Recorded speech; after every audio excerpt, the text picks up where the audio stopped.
Pros and cons are one of the things that I wanted to mention. If you're afraid of getting rid of stuff, go through the pros and cons. What are the pros and cons? Let's say that we were getting rid of clothing in your closet. You can go through the pros and cons. What happens if I get rid of it? Yay, that's a pro. What happens if I don't get rid of it? And those are the cons.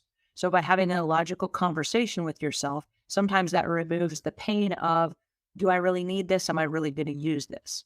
And we can go back to some of the other things that we've talked about in other issues where we use and we rely on some of the solutions that we found. One of the solutions that we found, and this is my personal closet, what we have is the different sizes of clothing. So if my normal size of clothing is a size 6, I might keep a size 4 and a size 8 in case I get a little bit fat or a little bit skinny. And that way I have clothes that I can shrink into or grow into, but it's the same with the pants, right? So if I have one size on either side of the size that I'm wearing, that gives me the option of getting rid of all the size 10s, all of the size 12s, all of the size 2s, the size 0s. I know that if I'm in a size 6 and my go-to is either a 4 to an 8, if I lose a little bit of weight or I gain a little bit of weight, this is a strategy that I can use that will help streamline that process. So I want for us to have some kind of strategies as we move forward so that there are no surprises. And so that, unlike Rachel, we do not find ourselves in a situation where we have to pay gobs of money to have our stuff hauled away. And this is one of 20 trips that it took to clear out our Rachel's house. Okay. And I say our Rachel, the client was actually named something different, but to protect them, we use the name Rachel. But 20 trips just like this to the landfill to get rid of the stuff that was just piling up because there was no commitment to getting rid of it. So we do want to take a look at the situation and just try to find a balance in all of it and find out, why are we hanging on to stuff? Because if it's not bringing us joy, is it the highest version of ourself? And that's what this comes back to is, are we in a situation where we're living our life or are we settling for the life of someone else?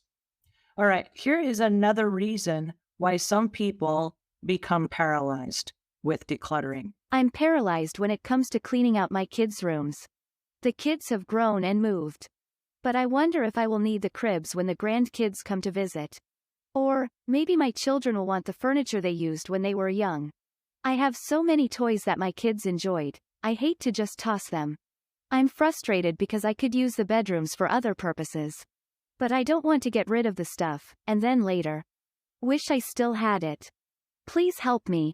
All right, so this is a very real situation, and I'm saddened that we end up finding ourselves having stuff that we did not use, do not know how to get rid of, and we're stuck with it because we haven't made those decisions. So when the person said that I want to get rid of this stuff, but I'm afraid that my kids will need it or want it, how often do the kids come? When we talk about gathering the information, weighing the pros and cons, asking the questions, maybe it's seeking another opinion, what that comes down to, and let's visualize the outcome. If you need that room for other things, what does that look like? If you are a painter and you want to use that as a craft room, what does it look like for you to remove the crib and remove that other stuff?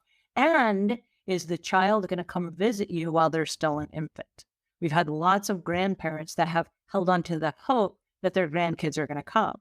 When the grandkids come, the parents are like, oh, my kid screams all night. I don't want them in grandma's house. They're going to keep grandma up. And they actually stay at a nearby Airbnb or a nearby hotel. They come to visit during the day, but they don't actually keep the kid there at grandma's house all night anyway. So all of the hanging on to the crib and the kid's stuff, grandma could have let that go and she could have had the crafts room to explore her painting and whatever, right? So going back to the tape, did we have things in that room that we labeled that said this was for this grandchild or this was for this particular child? Because if Susan comes to the house and it's her kids that would be using the crib and she's like, we don't do that anymore anyway, they're sleeping on a regular bed, they could have let that crib go 2 or 3 years ago and grandma not hanging on to that in the rare hope that when the grandkids come, they're going to use that bed, right? So again, it's being honest and open about our conversations and then visualizing the outcome of what does this look like when I'm actually living my own life.